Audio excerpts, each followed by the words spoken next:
आज महाप्रभु जी क्यों अपने सारे नियमों को तोड़ करके आ जाते हैं सबके बीच में? क्योंकि सब ब्रजवासी हैं आज, जो जो लीलाचल धाम आ जाता है। ऐसे महाप्रभु जी की दिव्य रथ यात्रा आज प्रारंभ हुई है और महाप्रभु जी रथ में आरूढ़ होकर के आनंद निमग्न करते हुए जा रहे हैं गुंडीचा, अपनी मैया के पास। गुंडीचा मैया हैं महाप्रभु जी की। इंद्रद्युम्न राजा, जिनके यहां कृपा करके महाप्रभु जगन्नाथ जी विराजे। बंधुओं, एक बात तो निश्चित है, सत्य है कि ऐसे ही ठाकुर जी जीवन में नहीं आ जाते हैं, करना तो पड़ता है, त्याग करना पड़ता है, समर्पण करना पड़ता है, तब करना पड़ता है, जीवन को बहुत मांझना पड़ता है, तब जाकर के भगवत कृपा होती है। आप लोगों ने कई भक्तों की कथा सुनी है, कई संतों के चरित्र सुने हैं, पर इंद्रद्युम्न राजा की कथा हमने खूब सुनाई है। कथा में इंद्रद्युम्न राजा, उसके भाव से जगन्नाथ जी रीझ गए थे। ऐसा एकमात्र पहला राजा हुआ भूमंडल पर जिसने अपने राज्य के परकोटे में अपनी सेना बैठा रखी थी, सुरक्षा के लिए नहीं, केवल यह देखने के लिए कि कोई भी तीर्थ यात्री, कोई भी संत, कोई भी महंत, कोई भी महापुरुष, कोई भी वैष्णव यदि मेरे राज्य के परकोटे से जा रहा हो तो उसको लेकर के मेरे पास आना, मैं उनको वंदन करूंगा, अभिषेक करूंगा, चरण वंदन। इतनी वैष्णव भक्ति उनके चित्त में। क्षमा कीजिएगा मेरी बात अगर अटपटी लगे तो। आप वैदिक नियमों में बहुत प्रवृत्त हैं, आप अनुष्ठानिक नियमों में बहुत प्रवृत्त हैं, आप शुद्ध आचरण आदि इन सब में होना ही चाहिए। वैदिक पद्धति, सनातन पद्धति, सबका पालन होना चाहिए, पर भगवत प्रसन्नता के लिए इन सबसे पुण्य तो प्राप्त कर लेंगे, इन सबसे वैकुंठ प्राप्ति का साधन, स्वर्ग प्राप्ति का साधन तो हो जाएगा, लेकिन महाप्रभु जी को प्राप्त करना है, ठाकुर जी को प्राप्त करना, उसके लिए केवल एक साधन है, वैष्णव सेवा। जितने भक्तन की सेवा, जितने वैष्णवों की सेवा आपसे बनेगी, उतनी जल्दी ठाकुर जी प्रसन्न होते हैं। इंद्रद्युम्न राजा को जगन्नाथ महाप्रभु ने उस दिन स्वीकार किया जिस दिन उसने ये नियम अपने राज्य में लगा दिया कि मेरे राज्य के परकोटे पर भी, सीमा पर भी यदि कोई वैष्णव आएगा तो ससम्मान ढोल नगाड़े साथ मेरे राज्य में लेकर के आओ। महाराज जी वो स्वयं तो कहीं तीर्थ में जाते नहीं थे। इंद्रद्युम्न राजा कैसे जाते थे पता है? सामने से कोई वैष्णव उसको सेना लेकर के आई तो उससे पूछते, भैया तुम कहां से आए हो? तो वो कहता मैं हरिद्वार से आया हूं। अच्छा, हरिद्वार से आए, वहां तो गंगा जी बहती हैं? बोले हाँ। वहां तो हर की पेड़ी है? बोले हाँ जी। वहां तो पास में सुंदर पर्वत श्रृंखला दिखती है, वहां तो ऋषिकेश है, वहीं से बद्रीनाथ केदारनाथ के मार्ग जाते हैं? बोले हाँ जी। आप मेरे सामने बैठ जाइए ना। हरिद्वार से आए व्यक्ति को सामने बैठाते और इंद्रद्युम्न राजा नेत्र बंद करके कहते, अब मुझे बताइए वहां हवा कैसी चलती है, वहां के लोग कैसी बोली बोलते हैं, श्री गंगा जी का जल कितना शीतल है, वहां के पहाड़ कैसे दिखते हैं। और वो सामने वाला व्यक्ति प्रवचन में हरिद्वार की महिमा बताता और इंद्रद्युम्न नेत्र बंद करके मानसी तीर्थ यात्रा करके आते और तीर्थ यात्रा करके आके और फिर भंडारा करते। पूछते काय बात का भंडारा? बोले आज हम हरिद्वार होके आए हैं, गंगा स्नान करके आए हैं। ऐसे थे इंद्रद्युम्न राजा। कोई बद्रीनाथ से आ जाता तो उसके भाव से बद्रीनाथ घूमाते, वृंदावन घूमाते। और इतने परिपक्व हो गए थे इंद्रद्युम्न कि अब अगर कोई दोबारा हरिद्वार का व्यक्ति मिलता ना तो इंद्रद्युम्न उससे ज्यादा जानकारी दे देते हरिद्वार के बारे में। ऐसी उनकी भक्ति। बस मन में एक कामना थी कि महाप्रभु जी मेरे पास आ जाएं। पहले नील माधव भगवान विराजमान थे नीलाचल पर्वत पर, जिनकी सेवा का अधिकार आदिवासियों को ठाकुर जी ने दे रखा था। इंद्रद्युम्न, अब कथा तो बहुत बड़ी है, हमको भागवत जी में प्रवेश भी करना है, उतना तो विस्तार नहीं करेंगे। इंद्रद्युम्न राजा ने अपने भाई को भेजा कि मुझे स्वप्न में नील माधव भगवान ने आज्ञा की है कि मेरी सेवा प्रारंभ करो। बहुत ध्यान से सुनिएगा। नील माधव भगवान सीमित आदिवासियों से अपनी सेवा करा रहे थे, जिसका मार्ग आदिवासी अपने घर वालों को भी नहीं बताते थे। पर्वत पे एक गुफा में नील माधव भगवान बैठे हैं। लेकिन इंद्रद्युम्न राजा के भाई ने जैसे तैसे करके, थोड़ा उसको छल तो नहीं कहेंगे, लेकिन एक योजना बना करके नील माधव भगवान को देख लिया। लेकिन किसी कारणवश नील माधव भगवान अंतर ध्यान हो गए और सेवा इंद्रद्युम्न को प्राप्त नहीं हुई। तब इंद्रद्युम्न राजा ने इतनी विरह वेदना से महाप्रभु जी को पुकारा कि नाथ, आप मेरे पास नहीं आए। तो भगवान ने आज्ञा की, बोले तुम चिंता नहीं करो, अब एक योजना से हम तुम्हारे पास आएंगे। भगवान ने आज्ञा करके कहा कि समुद्र में 3 दारू यानी कि लकड़ियां बहती हुई आएंगी, उनसे हमारा एक स्वरूप निर्माण कराओ। कैसा स्वरूप निर्माण? बोले कि वो उन दारू ब्रह्म को, उन लकड़ियों को कोई और आकृति दे ही नहीं पाएगा। जिसको मैंने चुना हुआ है वही आकृति देगा और वो अपने आप तुम्हारे पास आ जाएगा। सावधानी से सुनिएगा, कौन है महाप्रभु जगन्नाथ। तो इंद्रद्युम्न राजा ने गुंडीचा, जहां आज जा रहे हैं महाप्रभु जी, वहीं पर तीनों स्वरूपों को विराजमान किया। बड़े बड़े कारीगरों को बुलाया, बड़े बड़े मूर्तिकारों को बुलाया कि आप ठाकुर जी का स्वरूप बनाओ। मूर्तिकार पूछते कैसा स्वरूप बनाओ? बोले जैसा तुम्हारा मन करे बनाओ।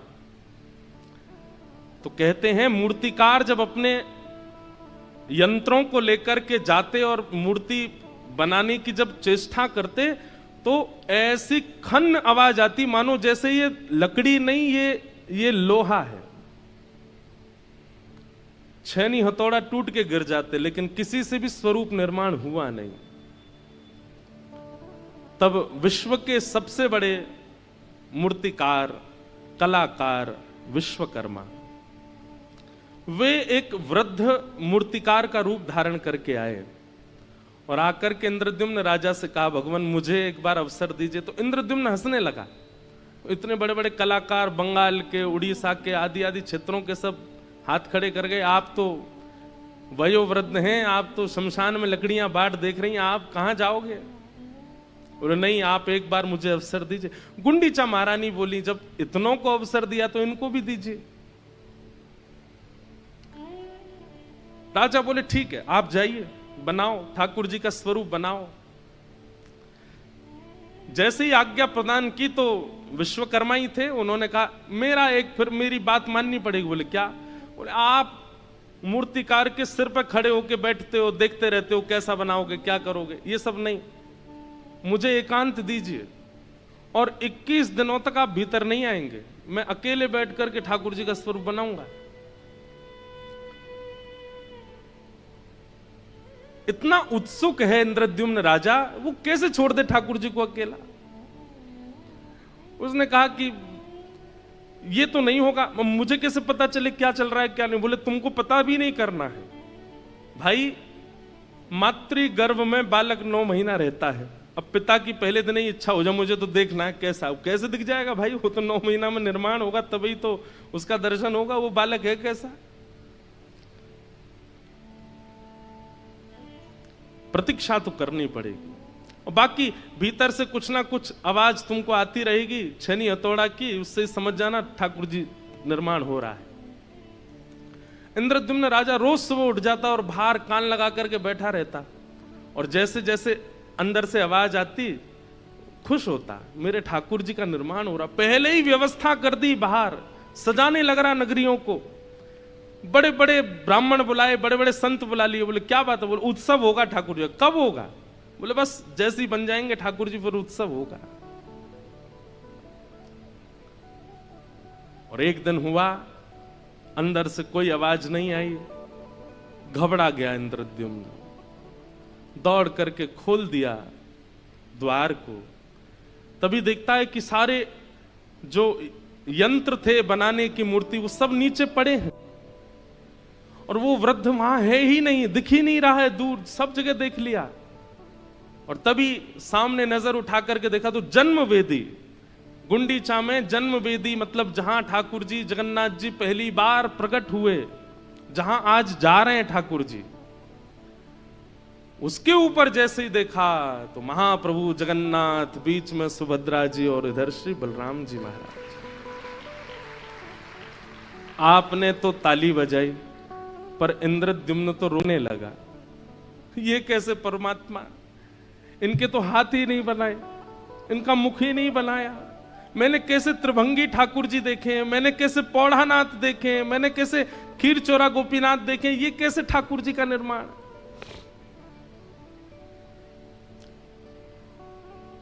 ठाकुर जी का स्वरूप देख करके सह नहीं पाया इंद्रद्युम्न और विरह वेदना में मूर्छित हो गया। और उसी मूर्छा में महाप्रभु जगन्नाथ जी प्रकट होकर के बोले, इंद्रद्युम्न व्याकुल मत हो, ये भी मेरा एक स्वरूप है। जब द्वारिका में रोहिणी मैया मेरी समस्त पटरानियों को कृष्ण लीला सुना रही थी, उस दिन ब्रज की याद करते करते प्रेम की 10वीं अवस्था में पार कर गया। और मेरा वही द्वारिकाधीश स्वरूप, जैसे हम लोग अत्यंत प्रेम में आते हैं तो नेत्रों से नीर गिरता है, लेकिन प्रेम की जब 10 अवस्थाएं पार हो जाती हैं तो प्रत्येक रोम पिघलने लगता है।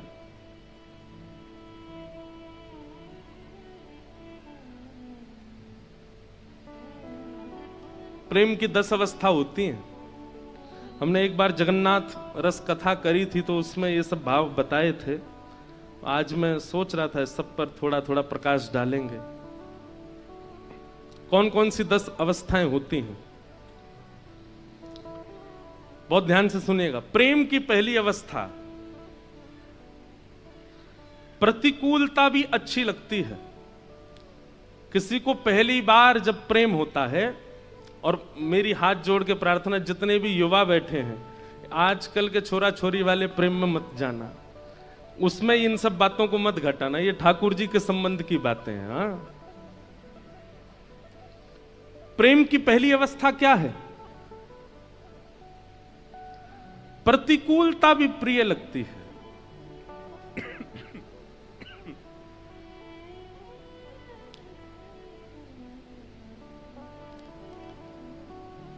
रात में एसी बंद हो गया तो भी सो रहे हैं, क्यों? प्रतिकूलता अच्छी लग रही है। रोटी के बिना भी अच्छा लग रहा है, बिना ठंडे पानी के भी मन लग रहा है। मतलब प्रतिकूल अवस्थाएं भी अच्छी लगती हैं जब प्रेम प्रारंभ होता है।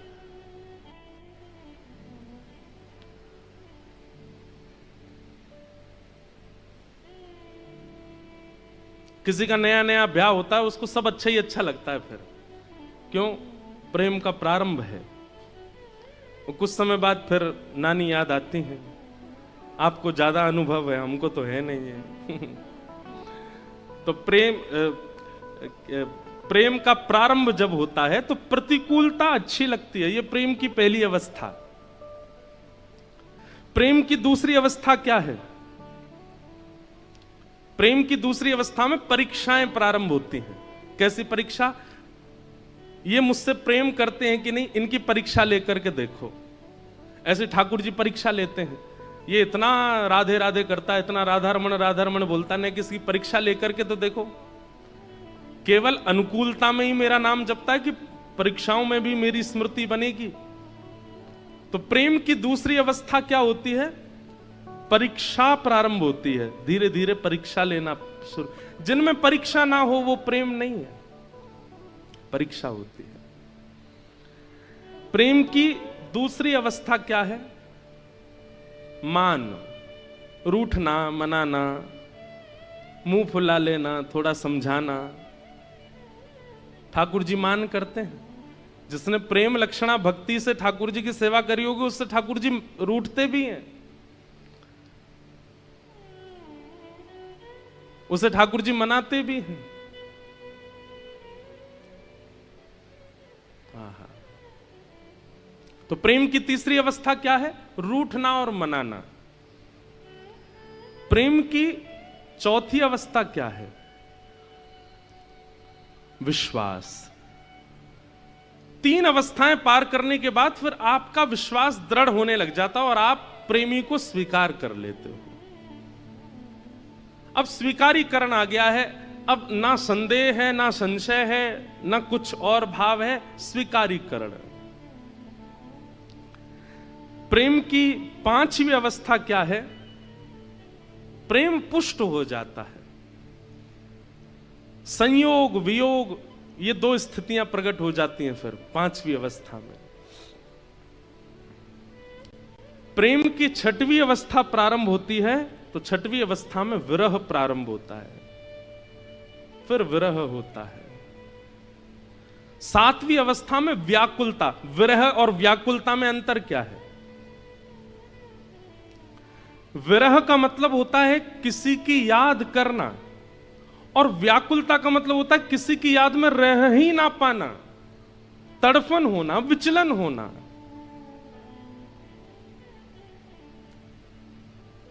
एक होता है कि मुझे जल मिल जाता, जल होता तो मैं पी लेता, थोड़ा गला ठंडा हो जाता। लेकिन एक होता है कि बस भाई अब तो जल ही चाहिए और कुछ नहीं चाहिए। तुम चाहे दूध की बात करो, चाहे 56 भोग की बात करो, मुझे जल ही चाहिए। ये व्याकुलता, ये व्याकुलता प्रेम की 7वीं अवस्था है। सब लोग इधर देखो, ध्यान से देखो, सुनो। प्रेम की 7वीं अवस्था व्याकुलता।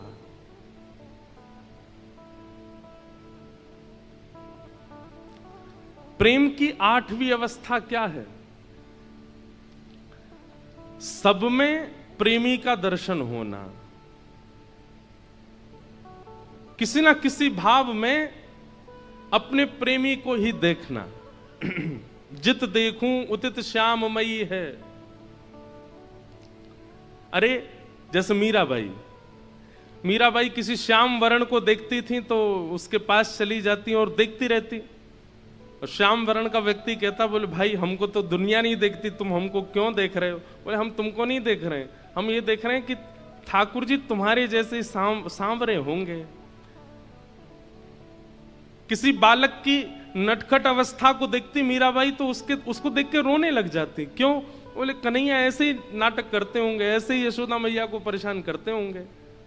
मतलब व्यक्ति विशेष ना दिखना, व्यक्ति की सुंदरता ना दिखना, व्यक्ति के गुण अवगुण ना दिखना, व्यक्ति में दिखने वाली हर स्थिति को अपने प्रेमी से जोड़ के देखना। ये ऐसे हंसता है, ऐसे ही तो वो भी हंसते हैं। ये जैसे चलता है ऐसे वो भी तो चलते हैं।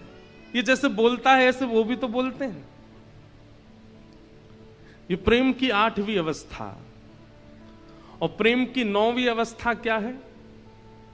जड़ में भी चैतन्य की भ्रांति होना। पेड़ अभी हमें जड़ लगता है कि भाई इसमें प्राण नहीं है, ये बोलेगा नहीं, लेकिन प्रेमी व्यक्ति जब 9वीं अवस्था पार करता है तो वो पेड़ से भी वार्ता करेगा, वो पक्षियों से भी बात करेगा, वो जीव जंतु पशु पक्षियों को भी अपने जैसे बोलने वाला चैतन्य समझ के चर्चा करेगा। और प्रेम की 10वीं अवस्था क्या है? महाभाव श्री जगन्नाथ। एक एक अंग प्रेम विगलित हो जाना, पिघलने लग जाना, जैसे एक मोमबत्ती पिघल जाती है। ये प्रेम की 10 अवस्था है। हम आप सब लोग प्रेम की दूसरी तीसरी अवस्था से ऊपर नहीं जा सकते, लेकिन द्वारिकाधीश 10वीं अवस्था पार कर गए थे द्वारिका में, तब जगन्नाथ रूप प्रकट हुआ। और ये सारी बातें मैं आपको बता रहा हूं, लेकिन इंद्रद्युम्न के स्वप्न में स्वयं जगन्नाथ जी बता रहे हैं, अरे इंद्रद्युम्न,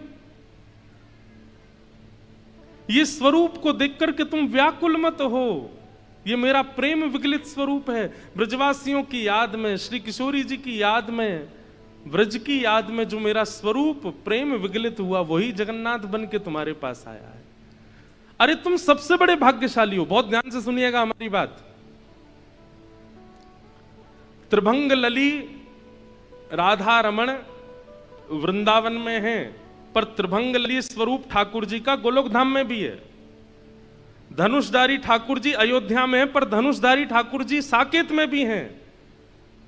शंख चक्र गदा पद्मधारी ठाकुर जी दक्षिण में हैं, बद्रीनाथ में हैं, परंतु ये वैकुंठ में भी हैं।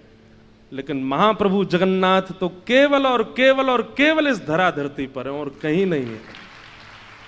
ये जगन्नाथ जी का स्वरूप वैकुंठ में नहीं है, ये जगन्नाथ जी का स्वरूप गोलोक में नहीं है, ये जगन्नाथ जी का स्वरूप साकेत में नहीं है, ये केवल लीलाचल धाम में और कहीं नहीं है।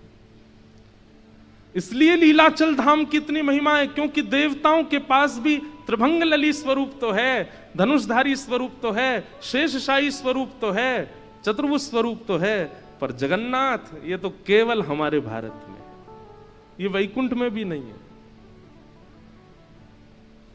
और वो स्वरूप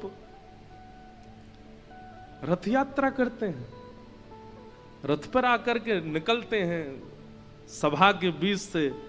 और ऐसे महाराज, जैसे आज सुबह मैं देख रहा था जब महाप्रभु जी उतर के आ रहे थे अपने श्री मंदिर से, तो मेरे मन में एक भावना आई, गलती हो जाए तो क्षमा। ऐसा लग रहा था महाप्रभु जी को देख के जैसे कोई हाथी मतवाला हो गया हो और हजारों महावत उसको संभाल रहे हो, फिर भी उनके चंगुल से निकल करके अपने भक्तों के पास जाने को आतुर हो रहे हो। ऐसे महाप्रभु जी लग रहे थे, जैसे कोई हाथी मतवाला हो गया हो, अब अनकंट्रोल्ड हो गए हैं।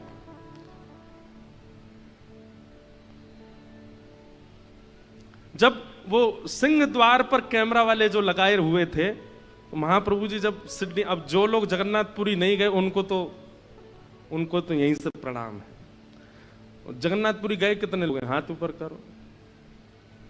हे भगवान, 100% में से 25-30% लोग गए बस। बाकी के जितने यहां हाथ नीचे करके बैठे हैं, ये कथा पूरी करके बस योजना बनाओ कैसे भी जगन्नाथपुरी जाओ। भैया अंतिम श्वास कब आ जाए कोई पता नहीं है, उससे पहले अब सुनो, यहां से पधार करके अगर वैकुंठ चले भी गए तो जगन्नाथ जी तो वहां मिलेंगे नहीं। यहां से पधार के स्वर्ग भी चले गए तो वहां जगन्नाथ जी है ही नहीं, वो तो यहीं है। इसलिए देरी नहीं करो। इसके लिए तो हम आपसे निवेदन कर रहे हैं व्यासपीठ से कि महाप्रभु जी को देखा, एक बार उनका दर्शन कराओ, नेत्रों में बसाओ, और व्यवस्थाओं की चिंता करके मत जाना। बिल्कुल अव्यवस्था में जाओ, महाप्रभु जी व्यवस्था करते हैं सबकी।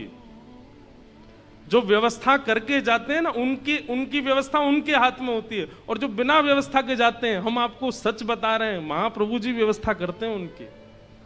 जाइए एक बार मिल के आ जाओ।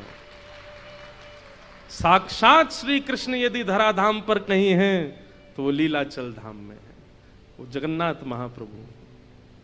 उनको आप कहेंगे तो क्या राधारमण जी नहीं है, तो बिहारी जी नहीं है, बद्रीनाथ भगवान नहीं है?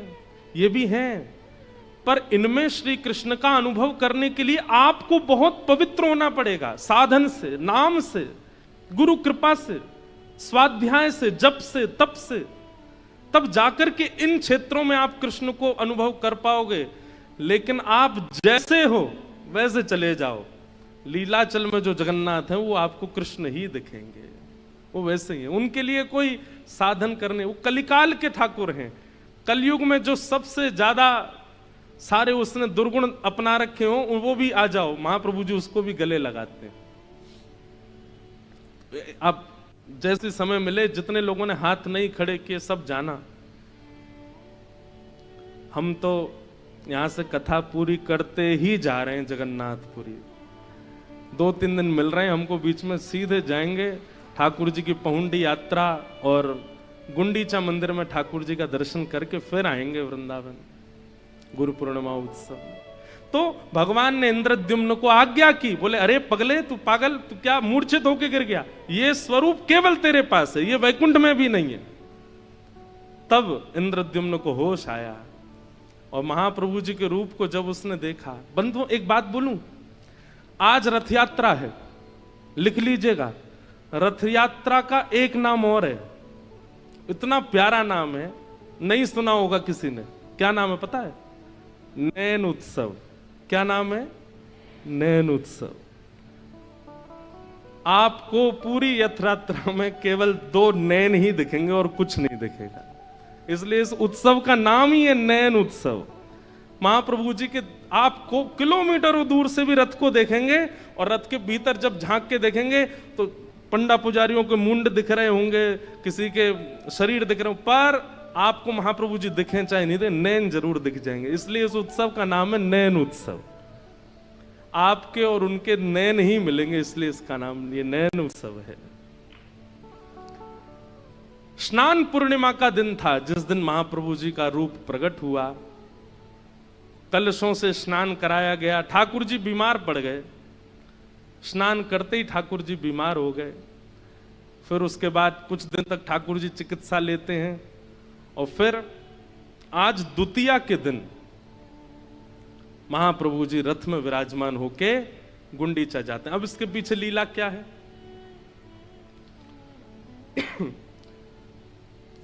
इंद्रद्युम्न राजा ने महाप्रभु जी को श्री मंदिर में विराजमान कर दिया। 1.25 लाख शालिग्राम हैं। जिस जगह महाप्रभु जगन्नाथ जी बैठते हैं उसको रत्नवेदी कहते हैं। क्या बोलते हैं? रत्नवेदी। जहां ठाकुर जी आज जाके बैठेंगे उसको कहते हैं जन्मवेदी, और जहां महाप्रभु जी बैठते हैं उसको कहते हैं रत्नवेदी। पूरे विश्व में ऐसे रत्न खोजने से नहीं मिलेंगे जो रत्न उस रत्नवेदी के भीतर हैं जहां महाप्रभु जी बैठते हैं। और 1.25 लाख शालिग्राम विराजमान है। साक्षात वैकुंठ ही है वो। वहां ठाकुर जी विराजमान हो गए। इंद्रद्युम्न राजा खूब सेवा करता था। एक दिन महाप्रभु जी बोले, हम तुम्हारी सेवा से बड़े प्रसन्न हैं, कुछ मांगो। तो इंद्रद्युम्न राजा ने एक वरदान मांगा कि हे नाथ, मेरा वंश आगे ना बढ़े। एक और बात, इंद्रद्युम्न राजा ने राज पदवी को त्याग पत्र दे दिया, अपनी राज पदवी भी छोड़ दी, महाप्रभु की सेवा में लग गए। बोले अब कौन है राजा? बोले लीलाचल धाम के राजा यही हैं। और एक बात कहें, बिना मुकुट के राजा। पहले ऐसे राजा हैं जो मुकुट ही नहीं पहनते। आज के दिन बस वो सीख का एक मुकुट पहनते हैं ठाकुर जी, तिल्ली मुकुट पहनते हैं, बाकी मुकुट नहीं पहनते, बिना मुकुट के राजा है। इंद्रद्युम्न ने इन्हीं को राजा बना दिया और कहा कि मेरा वंश आगे ना बढ़े। तो महाप्रभु जी बोले वंश क्यों ना बढ़े? बोले क्योंकि प्रभु ऐसा देखा गया है कि संपत्तिवान खानदान में जब बालक जन्म लेते हैं ना तो आगे चल के संपत्ति का दुरुपयोग करते हैं। एक तो मैं वैसे ही राजा हूं, मेरी इतनी संपत्ति, ऊपर से आप भी आ गए तो और संपत्ति बढ़ेगी, कहीं बालक दुरुपयोग कर ना दें उसका, इसलिए मैं चाहता हूं बस मैं ही अंतिम रहूं। महाप्रभु जी बोले ठीक है। थोड़ी देर बाद गुंडीचा मैया आई। महाप्रभु जी ने उनसे भी कहा, बोले हम तुम दोनों से बहुत प्रसन्न हैं, हम राजा से तो मिल लिए, अब तुम बताओ तुमको क्या चाहिए? तो गुंडीचा मैया कहती एक पुत्र हो जाए, ऐसी कृपा कर दो। महाप्रभु जगन्नाथ जी बोले वाह, पति बोल के गया कि वंश ही आगे नहीं बढ़े और पत्नी कह रही एक पुत्र हो जाए। इंद्रद्युम्न राजा आ गए, महाप्रभु जी चिंता में बैठे हैं। बोले जय जय, कैसे आप इतने उदास क्यों हैं? बोले कि हम बड़ी दुविधा में हैं, तुमने कहा कि वंश आगे ना बढ़े और ये कह रही है एक पुत्र हो जाए। इंद्रद्युम्न तो नाराज हो गया गुंडीचा पे, तुमने महाप्रभु जी से संतान क्यों मांगी, संसार क्यों मांगा? महाप्रभु जी बोले तुम लोग बाद में लड़ना, पहले मेरी शंका का समाधान करो, मैं क्या करूं अब? ऐसे कैसे होगा? पति चाहता, पति नहीं चाहता, पत्नी चाहती है संतान, कैसे हम दे दें आपको? थोड़ी देर बाद महाप्रभु जी मुस्कुराने लगे। गुंडीचा मैया बोली जय जय, क्या आज्ञा है? बोले आज्ञा ये है कि अब आज से मैया हम ही आपके पुत्र हैं, आप हमें ही अपना बेटा मान लो, हम ही आपके पुत्र हैं। गुंडीचा मैया बोली आप तो भगवान बन के बैठे हो श्री मंदिर में, और बालक को तो गोद में खिलाने का सुख होता है, बालक को तो दूध पिलाने का सुख होता है, बालक के साथ खेलने का सुख होता है। महाप्रभु जी बोले मैया तो मैं बालक बन जाऊंगा, मैं साल भर यहीं बैठ कर के पर ब्रह्म बन के सबको दर्शन दूंगा। और ये आषाढ़ की द्वितीया जैसे ही प्रारंभ होगी, मैं छोटा बालक बन जाऊंगा। देखना कैसे लुढ़कते हुए आऊंगा नीचे, ऐसे मटकते हुए आऊंगा, रथ पर बैठूंगा और आकर के धम्म से तुम्हारी गोद में बैठूंगा। खूब दूध पिलाना, खूब आनंद कराना, खूब खिचड़ी पवाना, और 9 दिन मैया तुम्हारी गोद में ही रहूंगा मैं। इसलिए आज ठाकुर जी बालक बन गए हैं, इसलिए बालकों की तरह झूम रहे हैं, बालकों की तरह आनंद कर रहे हैं। बंधुओं, 3.5 करोड़ तीर्थों के दर्शन करने की सामर्थ्य इस समय पृथ्वी में किसी में नहीं है। सारे तीर्थ जितने हैं पृथ्वी पर, उनके दर्शन करने की सामर्थ्य किसी मानव में नहीं है। लेकिन स्कंद पुराण में श्री वेदव्यास जी महाराज कहते हैं, गुंडीचा यात्रा के बाद जब महाप्रभु जी जन्म वेदी पर अभी जहां विराजेंगे, इन 9 दिनों के अंदर महाप्रभु जी का दर्शन यदि एक झलक भी कोई व्यक्ति पालेगा तो उसको 3.5 करोड़ तीर्थों के दर्शन का पुण्य प्राप्त हो जाएगा। ऐसे महाप्रभु। तो गुंडीचा मैया के लिए महाप्रभु जी गए हैं। और देखो, अधिकतर विवाह होने के बाद पतिदेव पत्नी के साथ ही घूमते हैं, बच्चों के साथ ही घूमते हैं। ये ऐसे पहले गृहस्थी हैं जो बहन भैया के संग घूमने जाते हैं, पत्नी को छोड़ जाते हैं घर पे। अभी लौट करके जब ये वापस आएंगे 9 दिन बाद, तब इनकी मीठी लड़ाई होगी लक्ष्मी जी के साथ में, प्रणय कलह होगा। लक्ष्मी जी द्वार बंद कर देती हैं, बड़ी सुंदर लीला होती है। लक्ष्मी जी कहती हैं, अकेले अकेले चले गए, हमको नहीं लेके गए अपने साथ। तो महाप्रभु जी, नीचे से महाप्रभु जी के पुजारी, ऊपर से लक्ष्मी जी के पुजारी आपस में बात करते हैं। तो लक्ष्मी जी के पुजारी जी कहते हैं, अकेले अकेले गए, हमको नहीं लेके गए साथ में। तो महाप्रभु जी कहते हैं, देवी तुम बड़ी कोमल हो, तुम्हारे पैर में छाले आ जाते, कैसे लेके जाता, इसलिए तुमको छोड़ गया था। हमारे लिए क्या लाए हो? तो पहले ठाकुर जी साड़ी दिखाते हैं, लक्ष्मी जी कहती हैं तो भरी पड़ी है। फिर गहने दिखाते हैं, बोले मैं लक्ष्मी हूं, मुझे गहने दिखा रहे हो आप? तो अंत में ठाकुर जी रसगुल्ला दिखाते हैं, तब लक्ष्मी जी खुश होती हैं, तब द्वार खुलता है और महाप्रभु जी भीतर जाते हैं। ऐसी अद्भुत लीला जगन्नाथ धाम में ठाकुर जी करते हैं। हमारे चैतन्य महाप्रभु जी ने तो कभी नीलाचल धाम को उड़ीसा में है, लीलाचल है, कोई अलग है वृंदावन से माना ही नहीं, उसको वृंदावन ही माना। ये महोदधि समुद्र साक्षात यमुना जी हैं, श्री मंदिर साक्षात द्वारिकापुरी है, गुंडीचा साक्षात वृंदावन है, ये लीलाचल पर्वत साक्षात गिरिराज जी हैं, वो उसी भाव से रहते थे लीलाचल धाम में। ऐसे लीलाचल धाम के हमारे महाप्रभु जगन्नाथ जी आज रथारूढ़ हुए हैं, उन्हें बारंबार प्रणाम। बोलो जगन्नाथ महाप्रभु की जय। वैसे हैं हम पे तो चर्चाएं अनेक हैं महाप्रभु जी की, लेकिन ये सूक्ष्म चर्चा आज गिरधर लाल जी का भी रथ तैयार है और बीच में भी रथ की सुंदर व्यवस्था हुई है रथ यात्रा की। कथा के विश्राम में आज रथ यात्रा उत्सव होगा। आप सब लोग अपने स्थान से दर्शन कर लेना प्यारे गिरधर लाल जी का। आइए अब कथा में प्रवेश करते हैं। बोलो वृंदावन बिहारी लाल की जय, श्री जगन्नाथ महाप्रभु की जय, जय जय श्री राधे। बड़े महापुरुष सब यहाँ पधारे हैं। आज एक युवा बाल व्यास हमारे हरिद्वार के एकलव्य जी, हरितोष जी आए हैं, इनको भी बहुत बहुत प्रणाम। बड़े अच्छे विद्वान हैं, वो बड़ी युवावस्था में, छोटी अल्प अवस्था में खूब अच्छी भागवत की चर्चा करते हैं। सब आगंतुकों को बारंबार प्रणाम। कल हम लोग भागवत जी के प्रथम स्कंद के मंगलाचरण श्रवण कर रहे थे और मंगलाचरण श्रवण में ही कल पूरा समय निकला। आज जहां तक चर्चा हो पाएगी वहां तक करेंगे। और ऐसा तो होगा नहीं कि बीच बीच में महाप्रभु जी नहीं आएंगे, वो तो आते रहेंगे। आज तो उनका दिन है, वो तो आते ही रहेंगे। और अब तो कथा के विश्राम तक महाप्रभु जी आते ही रहेंगे। कोई ना कोई चर्चा श्री जगन्नाथ जी की चलती ही रहेगी।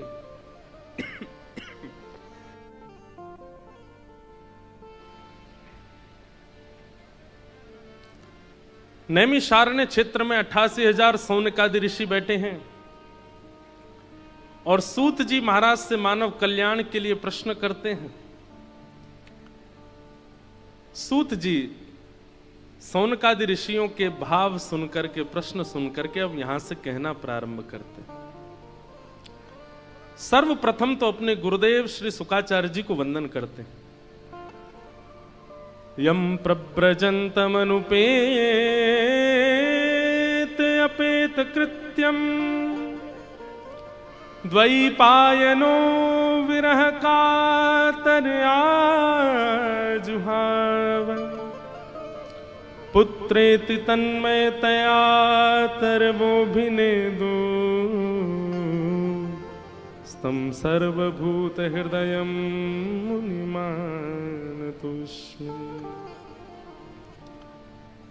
श्री सुखदेव जी को प्रणाम किया। बंधुओं, एक बात हमारी बहुत ध्यान से सुनिएगा। जीवन में गुरु निष्ठा को, अभी गुरु पूर्णिमा आने वाली है, गुरु निष्ठा को जीवन में एक पतिव्रता नारी की तरह पालन कीजिए। कई बार ऐसा होता है कि इस संसार में प्रभावजन्य कई महापुरुष हमारे सामने आते हैं जिनको देख करके हमें अपने गुरु थोड़े कम लगने लगते हैं। अरे इनका प्रभाव ज्यादा है, पहले मिल गए होते तो इनको गुरु बनाते। आपको हम सत्य बता दें, जैसे ही आपके मन में यह भावना आती है कि ये श्रेष्ठ हैं, उसी समय आपका भजन घटने लगेगा, आपकी सेवा घटने लगेगी, ठाकुर जी के प्रति जो आपका भाव है वो नष्ट होने लगेगा। यदि आपके गुरुदेव चतु वैष्णव संप्रदाय से और मूल सिद्धांतों से थे, तो यदि गुरुदेव ऐसे ही बनाए थे, कोई परंपरा नहीं थी, बस प्रभाव में आकर के बना लिए, तो बात अलग है। लेकिन कहीं ना कहीं अगर चतु वैष्णव संप्रदाय में आपने कहीं दीक्षा ली है, परंपरागत आपकी गुरु प्रणाली चलती आई है और उसमें आपने दीक्षा ली है, तो जीवन में चाहे जैसी स्थिति आ जाए, अपने गुरु के प्रति कभी भी यह भावना मत रखना कि इनसे श्रेष्ठ ये है। जैसे भी हैं हमारे गुरु सर्वोपरि। इसका मतलब यह नहीं है कि आप किसी अन्य को मत सुनिए, सबकी सुनिए, सबको प्रणाम कीजिए, सबको वंदन कीजिए, दूसरों की कथाएं भी सुनो, दूसरों के भाव भी सुनो, पर चित्त में यदि सबसे पहले स्मरण किसी का आना चाहिए तो अपने गुरुदेव का। गुरु निष्ठा। अभी गिरिराज जी में कथा थी तो परम पूजनीय श्री गौरीलाल कुंज वाले महाराज जी का सानिध्य हुआ। महाराज जी ने बैठ करके हमको ये बात बड़ी भावुकता से बताई कि इंद्रेश जी, हम आपको कैसे बताएं, हमने अपने जीवन में और कोई साधन किया हो चाहे ना किया हो, पर हमने अपने गुरु निष्ठा को पूर्ण रूपेण धारण किया, और उस गुरु निष्ठा के बल पर हम कहने में संकोच नहीं करेंगे, कहने में बिल्कुल घबराएंगे नहीं, कहने में कोई अतिशयोक्ति नहीं करेंगे। प्रिया प्रियतम का साक्षात्कार केवल इसी भाव से हमको हुआ है, अपने गुरु के प्रति पूर्ण निष्ठा। गुरु कोई शरीर नहीं है, गुरु कोई व्यक्ति नहीं है, गुरु कोई स्वरूप नहीं है। हमारे प्यारे ठाकुर जी ही सचल रूप में हमारे गुरुदेव के रूप में हमारे पास आए हैं। इस भाव से उनको देखो। वो डांट दें, फटकार दें, कभी थोड़े वयोवृद्ध हो जाएं, ना ज्यादा चल पाए, ना बोल पाए, बोलने की कला ना हो, कुछ कहने की, लेकिन वो फिर भी हमारे गुरु हैं, उनके प्रति वही भाव रखो। गुरु निष्ठा सर्वोपरि है। इसलिए अन्य व्रत साधन नियम बने ना बने, पर गुरु निष्ठा, इस पर विशेष ध्यान दीजिएगा। हमारी सनातन पद्धति में गुरु के बिना कुछ भी नहीं हुआ। सबने गुरु आश्रय लिया और गुरु आश्रय के बाद ही जीवन में भगवत कृपा परिलक्षित हुई। उसके लिए गुरु निष्ठा। हमारी ये गरीब दासी परंपरा है, जिस परंपरा में यहां कथा हो रही है। आज हमारे राम जी महाराज ने मुझे कुछ ग्रंथ भी दिए, अभी उनका अध्ययन स्वाध्याय तो नहीं कर पाया मैं, पर करूंगा। परंतु एक बात ये निश्चित है कोई कह रहा था महाराज जी को इतना बड़ा आश्रम बनाया, महाराज जी इतना बढ़िया सब चलता है, आपके पास तो खूब संपत्ति है। ऐसा, ये संपत्ति वो वाली संपत्ति नहीं जिसको आप संपत्ति मानते हो, ये आपके पूर्वाचार्यों के भजन की संपत्ति है, ये आपके पूर्वाचार्यों के साधन की संपत्ति है।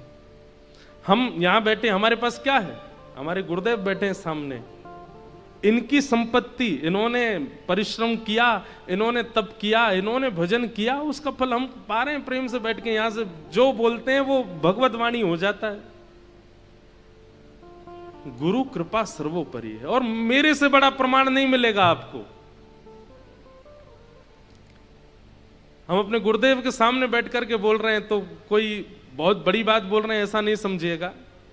पर जैसे कई बार आप लोगों ने सुना है ना, कई प्रसंग ऐसे सुने कि उन्होंने भैंस के ऊपर हाथ धर दिया, भैंस वेद बोलने लग गई, उन्होंने जीव के ऊपर हाथ धर दिया, जीव ऐसे बोलने लग गया।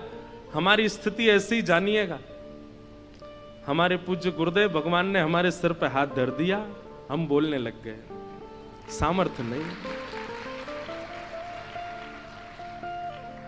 आपके पूज्य गुरुदेव, हमारे दादा गुरुदेव अनंत श्री विभूषण श्री रामानुज प्रपन्नाचार्य गुरु जी, जिनको वृंदावन में कहते कि भाई श्रीमद् भागवत जी सचल अगर देखनी हो तो पूज्य ठाकुर जी के गुरु जी का दर्शन करो, चलते फिरती भागवत जी, ऐसे पूज्य गुरुदेव भगवान।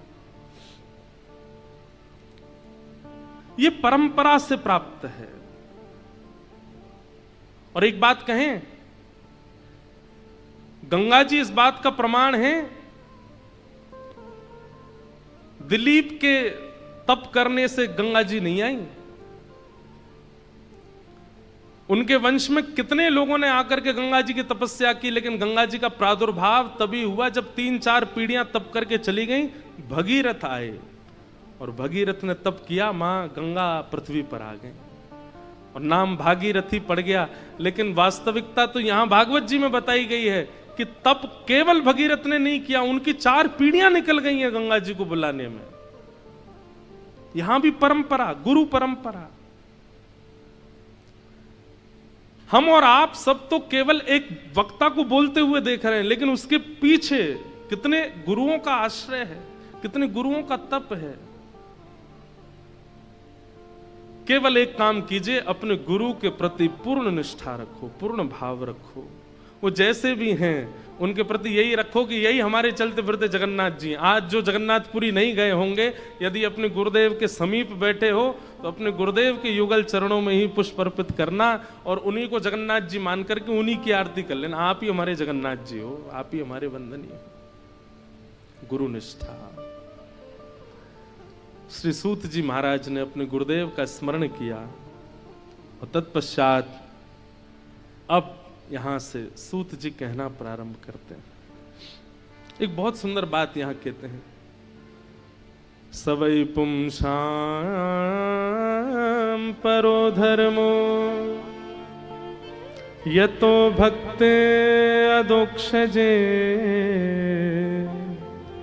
अहैतुक्य प्रतिहता ये आत्मा संप्रसीदति। परम धर्म, धर्म और परम धर्म, इन पर कल चर्चा हो रही थी। परम धर्म क्या है? बोले सवै पुंसाम परो धर्मो यतो भक्तिर अदोक्षजे। अदोक्षज भगवान की कैसी भक्ति? बोले प्रेम लक्षणा भक्ति। एक होती है श्रद्धाजन्य भक्ति, एक होती है भावजन्य भक्ति, एक होती है शास्त्रजन्य भक्ति और एक होती है प्रेम लक्षणा भक्ति। प्रेम लक्षणा भक्ति जीवन में प्रकट होना, यही परम धर्म है। आप हनुमान चालीसा बोलते आए, आप हनुमान जी पर चोला चढ़ाते आए, सोमवार के दिन महादेव का अभिषेक करते आए, गंगा स्नान करते आए, अब तक केवल इनको नियम मान करके किया था। लेकिन किसी दिन ये भाव में परिवर्तित हो जाएं, किसी दिन ये प्रेम में परिवर्तित हो जाएं। जैसे कोई संबंधी के साथ आपका भाव रहता है, वैसा संबंध ठाकुर जी के प्रति परिलक्षित हो जाए। तब वो प्रेम लक्षणा भक्ति हो जाएगी। और प्रेम लक्षणा भक्ति ही प्रत्येक जीवात्मा का परम धर्म है। ठाकुर जी से प्रेम होना, श्रद्धा होना, विश्वास होना, समर्पण होना, ये सब एक बात है। प्रेम होना ये विशेष बात है। ठाकुर जी से प्रेम नहीं हो पाता सबका। और मेरे कहने से, आपके सुनने से ये प्रेम प्रकट हो जाए, इसकी संभावना भी अति नहीं है। एक बात सुनिएगा, मेरी कथा सुनाने से श्रद्धा जन्म ले लेगी, मेरी कथा सुनाने से विश्वास हो जाएगा, मेरी कथा सुनाने से, मतलब मेरी यूं न सोचना, मैं अपनी कह रहा हूं, कथा किसी की भी सुनो, श्रद्धा उत्पन्न हो जाएगी, विश्वास उत्पन्न हो जाएगा, समर्पण उत्पन्न हो जाएगा। पर प्रेम उत्पन्न तो तब होगा जब वो चाहेंगे, जब ठाकुर जी चाहेंगे। वक्ता तो केवल समर्पण आपके द्वारा करवा देगा, गुरुजन तो आपके द्वारा भक्ति करवा देंगे, आपके द्वारा श्रद्धा परिवर्तित करा देंगे। लेकिन प्रेम तो तब होगा जब ठाकुर जी चाहेंगे,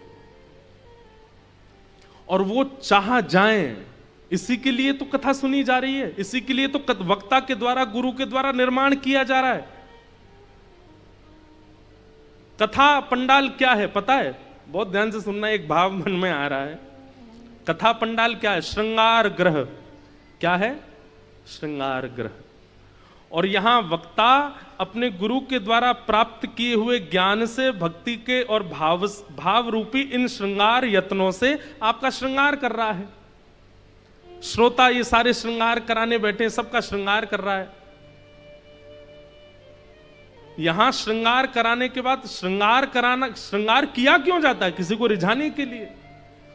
और यहां वक्ता जब श्रृंगार कर देता है, तब आप लोग जाओगे, फिर राधा रमन जी जाओगे, राधा वल्लभ जी जाओगे, बद्रीनाथ जाओगे, जगन्नाथपुरी जाओगे, उनके सामने जाओगे, तब आपके उस श्रृंगार को महाप्रभु जी देखेंगे।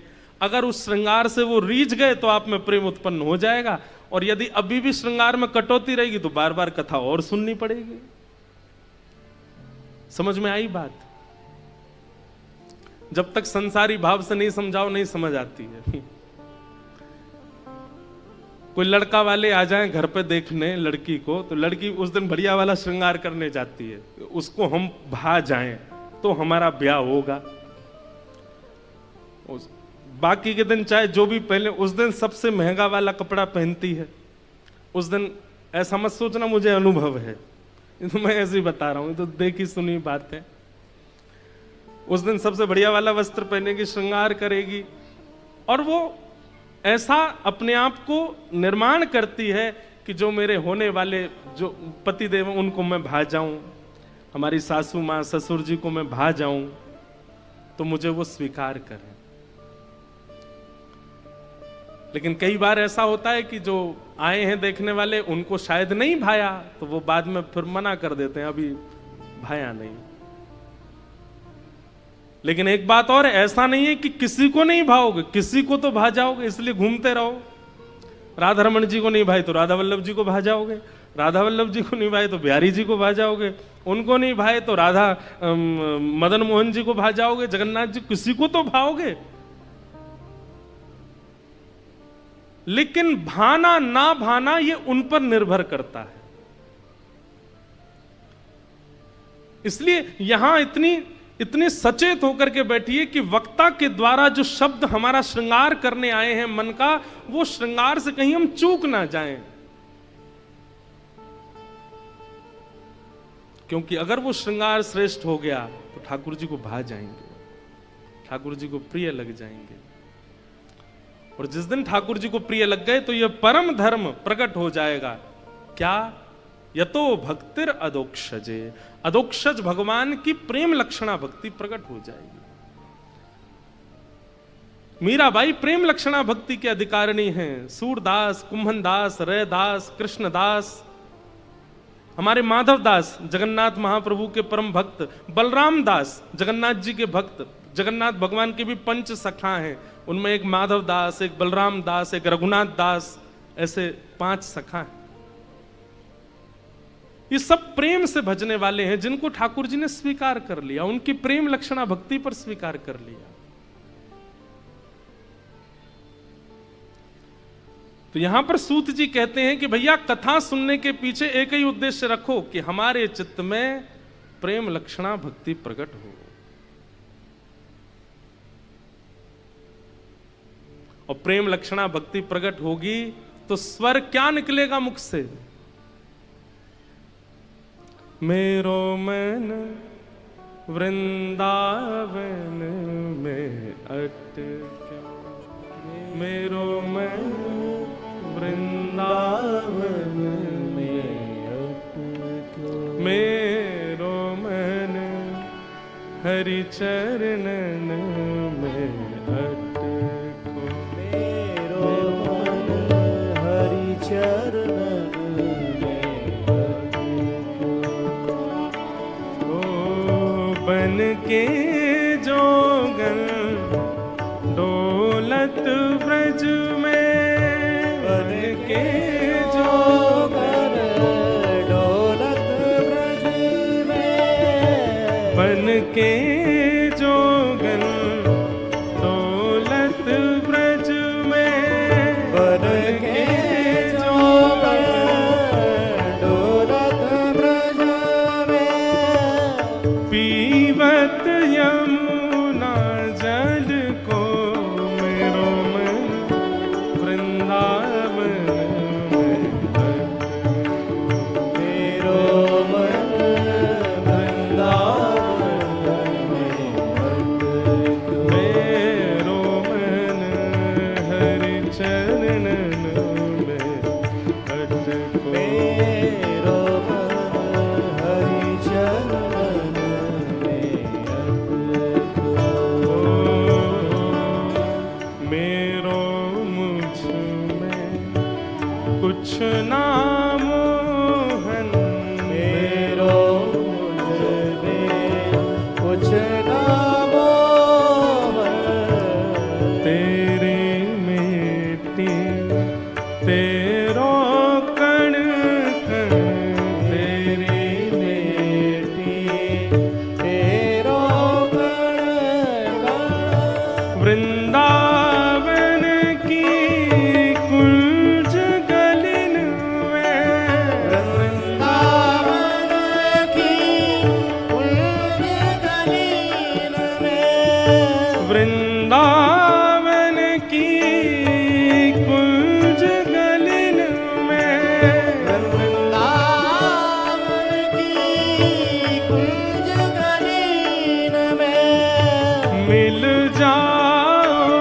प्रभु मुझको, मेरो मन वृंदावन में अटको, मेरो मन वृंदावन में अटको, मेरो मन हरि चरणन में अटको।